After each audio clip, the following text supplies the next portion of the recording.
La Secretaría de Hacienda solicita a la Suprema Corte impedir participación de Ortiz Mena en el fallo.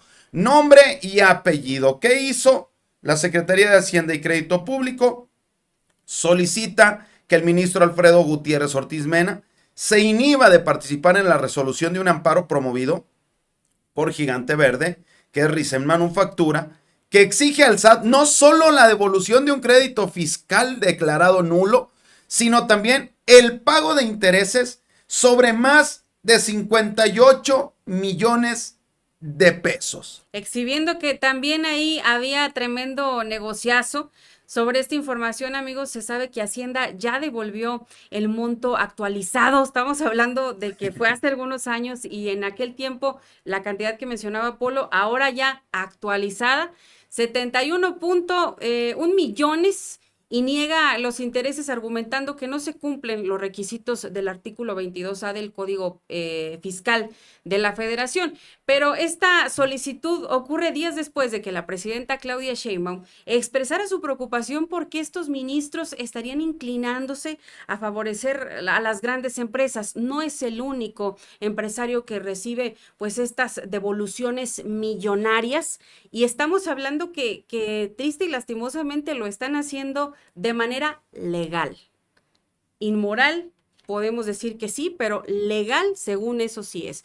Hasta la primera sala de la Suprema Corte lo está analizando la ministra Loretta Ortiz, y por su parte la ministra Margarita Ríos Farjat ya propuso negar un amparo respaldando el criterio de Hacienda que no corresponde para pagar intereses en este caso. ¿Usted qué opina? ¿Deben pues doblar las manos y el Estado debe pagar intereses a estas empresas que ya recibieron su devolución con actualización y todo el asunto, y además interese?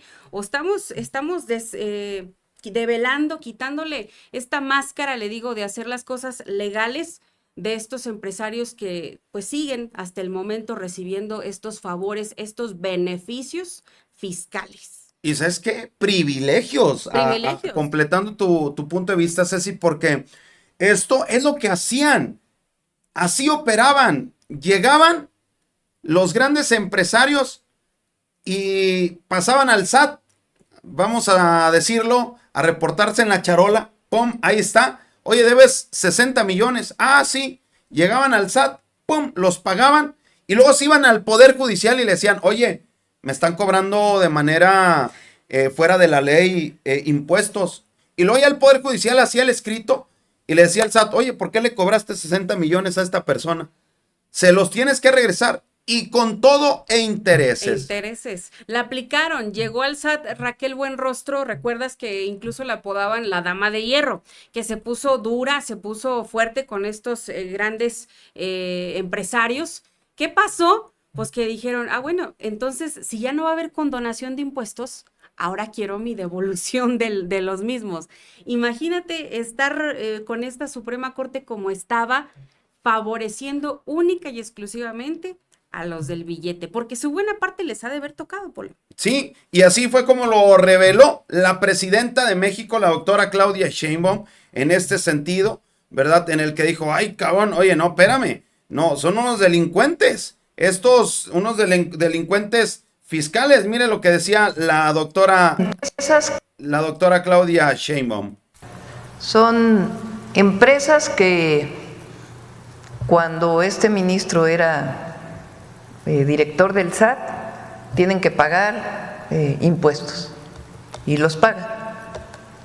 Después se van al Poder Judicial y dicen, no estuvo bien que yo haya pagado estos impuestos porque no correspondía a lo que ellos definieron. O sea, los pagan y luego se van al juez para decir que me regresen el dinero porque no fue correcto que me cobraran estos impuestos. Ahora, lo que quieren no solamente es que les regresen lo que pagaron supuestamente incorrectamente, sino que el SAT le regrese intereses de todos estos años. Totalmente ilegal, sin sustento. Entonces, primero La Corte tiene que revisar, porque si, imagínense que sancionar a favor de estas empresas, se sentaría un precedente terrible. O sea, se pagan los impuestos, después se van al juez y ahora piden intereses de lo que pagaron. Pero además, quien hace el borrador de la sentencia es el propio ministro que fue director del SAT. Entonces, Hacienda pide que él se excuse de participar, pero además, pues la Corte no puede, bajo ninguna circunstancia, aprobar que se paga, que se regrese el dinero con todo y intereses, cuando lo pagaron en su momento. Porque el contribuyente puede no pagar e irse si considera que es algo injusto, pero lo pagan y luego piden que se le regrese con intereses.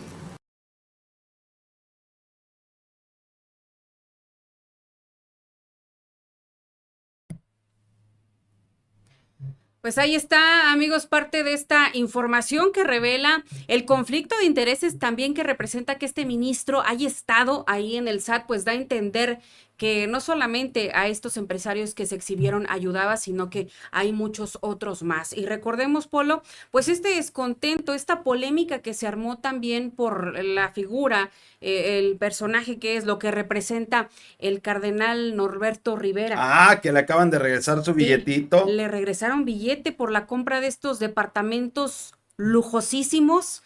¿Qué pasó? Pues que fue con una jueza y la jueza le dijo, yo te ayudo a promover este recurso porque te están cobrando excesivamente de impuesto y ahí te va tu... ¿Qué? Un millón y medio, ¿no? Millón y medio de regreso porque te están cobrando mucho.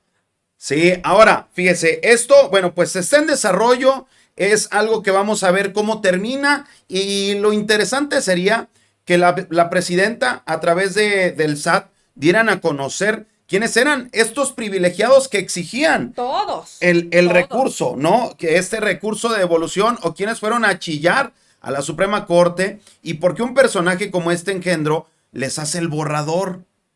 Sí, porque, o sea, ¿cómo se enteran que eso se puede empezar, no? Porque hay ahí, le digo, el conflicto de intereses. Estas lagunas. El ministro estaba en el SAT.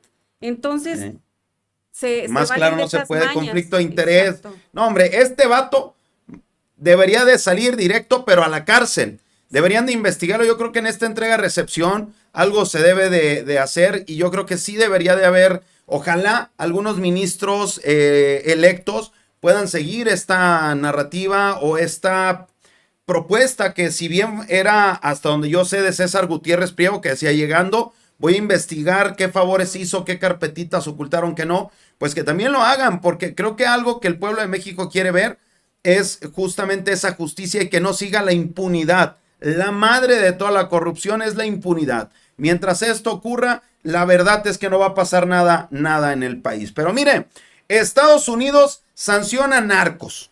Donald Trump declara terroristas a los cárteles mexicanos, pero cuando la familia Guzmán o los Chapitos dicen, hey, queremos colaborar, Donald Trump dice, claro. Entonces, ¿Donald Trump negocia con terroristas? Así se puede interpretar, Polo, o simplemente necesita entonces el gobierno, necesita entonces el gobierno de Estados Unidos un distractor, quitar el ojo de lo que está pasando. ¿Para qué? ¿Qué movimientos le urgen a este mandatario estadounidense para salvarse? Y la pregunta es, ¿de qué? ¿De qué se quiere salvar? Porque mire, casualmente, pum, el tema está dormido. Cuando había una colaboración, Estados Unidos anuncia a nivel mundial que el Tesoro estadounidense, porque todo lo que hace el Tesoro, el Departamento del Tesoro estadounidense siempre es noticia mundial. Claro. No, le acaba de bloquear todo a los Chapitos y han revelado la red de lavado de dinero, han dado nombres, han sacado toda la información a la luz pública, ¿no? La Oficina de Control de Activos Extranjeros del Departamento del Tesoro, ¿verdad? Sancionó el 9 de junio, o sea, el día que revienta todo el desmadre de las redadas, ¿no? A los Chapitos, los menores y o los chiquillos, como le conocen ellos en sus claves, a Iván Archibaldo, el Chapito, a su hermano Jesús Alfredo Guzmán Alfredillo, a Joaquín el Güero Moreno y Ovidio Guzmán el Ratón, todos hijos del capo sinaloense Joaquín Archibaldo Guzmán Loera, el Chapo. Estos últimos 3 presos en los Estados Unidos han determinado toda esta información, la han revelado y han dado a conocer este tema. Ya también se sancionó a una importante célula de los Chapitos en Mazatlán y supuestamente esta que es liderada por Víctor Manuel Barraza, alias el 40, presunto jefe de la plaza de los hijos del Chapo. En dicho municipio sinaloense, quien gestionaría las actividades violentas de este grupo de la delincuencia organizada, incluyendo, pues, ya sabe, privación de la libertad, producción, extorsión y lo que le interesa al país vecino, que es lo de el tema del FENTA. Bueno, pues ya dieron a conocer todo este esquema, la triangulación y todo cómo movían todo.